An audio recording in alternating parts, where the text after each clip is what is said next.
le feu à mon paradis. Les salauds ont mis le feu au paradis. Ces salauds ont mis le feu à mon paradis. Les salauds ont mis le feu au paradis.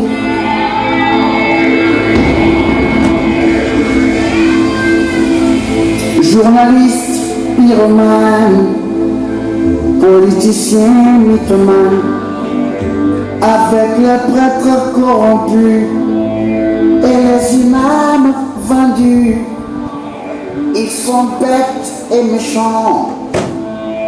Ils ont mis le pays à feu et à sang, bêtes et méchants. Ah! Démocratie! Quand tu nous tiens dans les reins,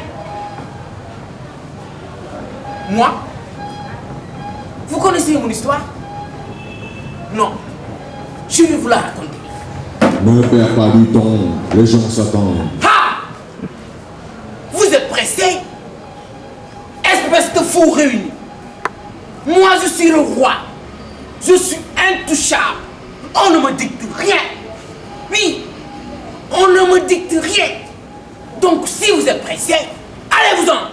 Allez-vous-en. Raconte, pas de bêtises. Raconte à ces honorables personnes ton histoire. Peut-être que quelqu'un pourrait t'aider. Et dites, qui? Est-ce qu'un roi a besoin d'aide?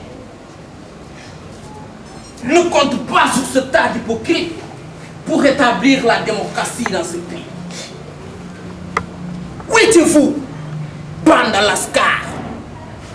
Où étiez-vous quand les militaires ont volé le pouvoir? C'était la nuit, à 3 heures du matin. Vous couritiez dans vos lits. Couritier. C'est bon ça. Couritier. De grâce, pas d'injure. Ces gens sont venus répondre à ton appel. Pris de pitié, ils sont venus écouter ton histoire pour te donner raison, pour pouvoir t'aider. De grâce, assieds-toi et raconte calmement ton histoire. Bon toi, pas de morale. Pas de morale. Je sais que ces gens sont des amis à moi. Je vais leur raconter mon histoire. Je reviens de la prison où j'ai passé 6 ans et demi de ma vie. C'est le général qui m'a libéré. Lui qui a volé le pouvoir quand vous cohutez dans vos lits. C'est lui qui m'a libéré. Quelle bêtise de sa part. Il aurait dû me laisser continuer ma belle vie de cellule en compagnie des rats et des cafards. Mais voilà. Il avait peur de l'opinion internationale qui faisait grand tapage dans les villes des Blancs pour dénoncer mon incarcération. À quoi sert un général qui a peur du bruit à 5000 km de sa demeure? Je vous le demande, bande de croûtes, je vous le demande! Sois poli, mon ami. Raconte-leur les circonstances de ton arrestation. Ah! Mon arrestation, c'était, je me souviens, le jour du scrutin. Il était 18h67. Oui, 18h67 à ma mort.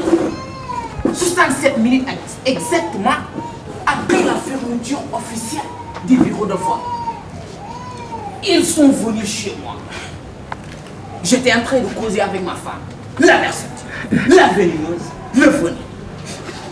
Elle me voyait déjà de donc elle se voyait déjà présidente de la République. Elle me parlait doucement pour me prouver sa fidélité. Elle m'avait fait un enfant. Je devais dire, elle m'avait fait un drapeau qui ressemblait curieusement au gros policier qui habitait l'appartement voisin du Nord. Je savais ce qui se passait à ma demeure. Moi, j'étais tout le temps en réunion. Réunion du bureau politique.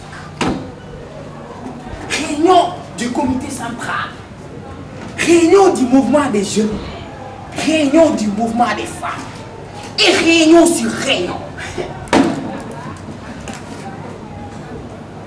Et le gros policier, il veille. Il veille sur mes mouvements. Il veille sur ma maison. Il veille sur ma femme. Et méchant. À feu et à sang. C'est méchant. Ils s'en foutent de toi et moi. Ils s'en foutent de toi et moi.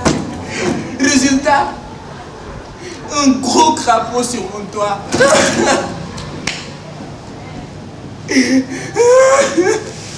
Et ma femme mesurait donc sa fidélité.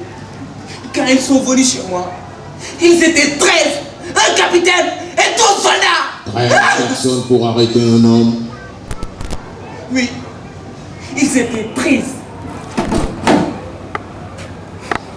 Les 12 m'ont sorti de la maison et le capitaine est resté dans la maison avec ma femme et son gros crapaud à elle.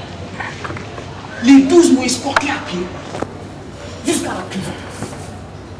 J'avais 2 devant, 2 derrière, 3 à gauche et 5 à droite.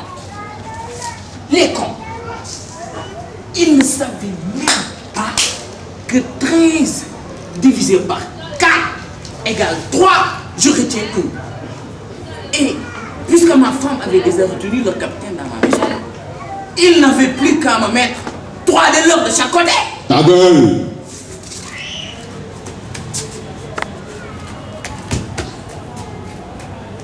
C'est comme ça. Cette voix me suit partout. Pendant 6 ans et demi que je suis resté dans la prison.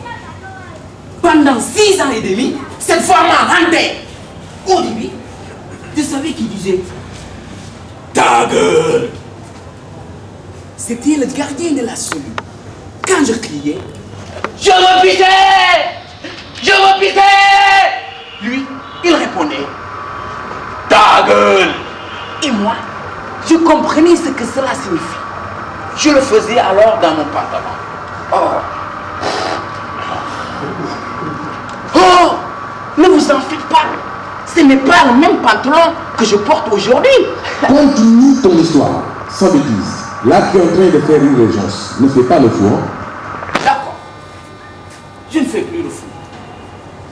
Vous avez jamais vu cela dans une démocratie. Un candidat qui emprisonne son rival 67 minutes après la fermeture des bureaux de vote. Et quel crime j'avais commis moi? Le crime de la démocratie. Être majoritaire dans le pays. Tu étais majoritaire, toi? Je vais te dire comment j'ai acquis cette majorité. 20 ans d'opposition. 20 ans. Au début, j'étais un communiste pendant 15 ans. Je disais au peuple qu'il fallait le communisme. Que c'était le seul moyen pour un petit pays d'Afrique de brûler les États vers le développement. Je donnais l'exemple de l'Union soviétique, de la Chine populaire, de Cuba. Les intellectuels me comprenaient. Mais ces hypocrites qui avaient leurs intérêts dans la nation au pouvoir ne faisaient rien pour m'aider. Le peuple avait des difficultés à me suivre. Les adversaires disaient au peuple en travers qu'avec un régime communiste, même les femmes mariées devenaient pires qu'eux. Vous comprenez maintenant pourquoi le peuple ne votait pas pour moi. Si vous avez des difficultés à comprendre, tas d'hypocrites, au bout de 15 ans, moi j'ai compris. J'ai changé de tactique et je me suis transformé en écologiste. Et alors, qu'est-ce que ça change? Je connaissais mon peuple. Je savais qu'il croyait sérieusement à l'existence des êtres surnaturels. Alors, je lui ai dit, ils sont en train de couper les arbres, de détruire la forêt. Or, chaque